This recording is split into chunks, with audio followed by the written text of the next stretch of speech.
কড়া রোদে ঘামে ভেজা শরীর নিয়ে মাঠে কাজ করে শিবু চাষি।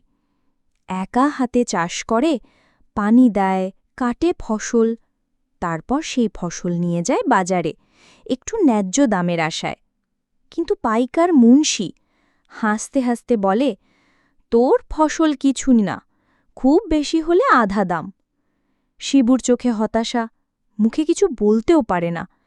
ঠিক তখনই বাজারে ঢোকে পুলিশের গাড়ি। নামেন মোটা সানগ্লাস পরা আমাদের চেনা বসু ভাই। সোজা গিয়ে দাঁড়ান মুন্সির সামনে।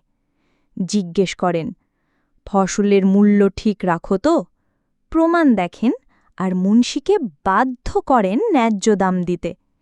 শিবুর মুখে হাসি, বাজার জুড়ে হাততালি। বসু ভাই আবারও প্রমাণ করলেন, পরিশ্রম কখনো অবমূল্যায়ন হতে দেয় না যতক্ষণ বসু ভাই রয়েছেন।